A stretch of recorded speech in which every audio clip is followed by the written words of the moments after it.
Hello বন্ধুরা, তোমাদের জন্য নতুন আরেকটা ব্লগ নিয়ে হাজির হলাম।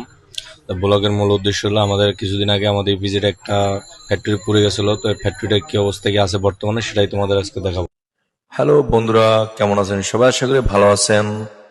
তো আজকে নতুন আরেকটা ব্লগ নিয়ে হাজির হলাম আপনাদের মাঝে। তো ব্লগটা হচ্ছে, আমাদের এখানে একটা ফ্যাক্টরি পুড়ে গেছে, তো সেই ফ্যাক্টরিটা কি অবস্থায় কি আছে সেটা দেখানোর জন্যই আজকের ব্লগ।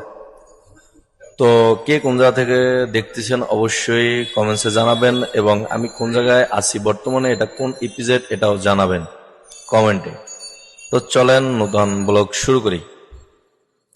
তো এই যে আমরা যাচ্ছি ফ্যাক্টরিটার উদ্দেশ্যে, ফ্যাক্টরিটা দেখার জন্য যাইতেছি। তো যাওয়ার মাঝে একটা লাল গাড়ি দেখলাম। তো লাল গাড়িটা দেখতে মনটা একটু হয়ে গেল। যদি এরকম আমার একটা গাড়ি থাকতো অবশ্যই ভালো হতো।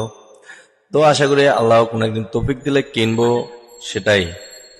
তো চলেন, এই যে আমার একটা বিগ ফ্রেন্ডের সাথে দেখা। তো ফ্রেন্ড বলতেছে যে তোর চ্যানেলটা তো সাবস্ক্রাইব করা আছে আমার। তাও আমি বললাম যে একটু দেখি। তাও ফোনটা দিল আমার কাছে, তো আমি দেখতেছি। তো না, আমার চ্যানেলটা সাবস্ক্রাইব করা আছে, অনেকগুলো ভিডিও শেয়ার করছে। তা চলেন আমরা সাথে কথা শেষ করে, এই যে আমরা এখন যাচ্ছি ফ্যাক্টরিটার উদ্দেশ্যে, এবং ফ্যাক্টরিটার কাছাকাছি চলে আসছি। এই যে দেখা যাচ্ছে ফ্যাক্টরিটা।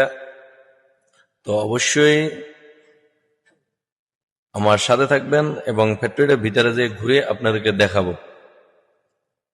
তো এই যে ফ্যাক্টরিটা দেখতে পারতেছেন, ঠিক আছে, ফ্যাক্টরিটা পুড়ে গেছে কিছুদিন আগে, এবং এখন ভাঙতেছে ফ্যাক্টরিটা।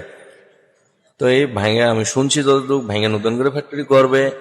তো করলে অনেক মানুষের কর্মসংস্থান হবে, ভালো। কিন্তু আরেকটা ভালো হয়েছে যে ফ্যাক্টরিটা যখন পুড়ে যায়, এখানে কোনো শ্রমিকের ক্ষয়ক্ষতি হয় নাই। সেজন্য আল্লাহর কাছে লাখ লাখ শুক্রিয়া যাপন করতেছি। তো এই যে ফ্যাক্টরিটা দেখতে পাচ্তেছেন, তো এই হচ্ছে ফ্যাক্টরিটা আমাদের ইপিজেডের।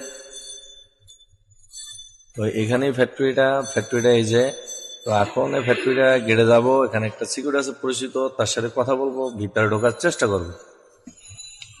তো এই যে যাচ্ছি, যাওয়ার পরে এই যে এখন ফোন দিলাম ওকে। ও দুঃখজনক বিষয় হলো যে ও নাই কারণে ঢুকতে পারতেছি না। ভিতরে সিকিউরিটি আছে, সেও বলছে যে ঢুকতে দেওয়া যাবে না। তো এই না যাওয়ার কারণেই তাহলে আপনাদেরকে এখন আমি বাহির থেকেই দেখাবো ভিডিওর মাধ্যমে। বাহির থেকে ভিতরে যখন ঢুকতে পারলাম না, তখন আপনাদের বাইরে থেকে দেখানোর চেষ্টা করতেছি। তো অবশ্যই দেখতে থাকেন এবং আমার সাথে থাকেন। যদি আমার চ্যানেলে কেউ নতুন হয়ে থাকেন, অবশ্যই আমার চ্যানেলটা সাবস্ক্রাইব করবেন এবং লাইক কমেন্ট করবেন।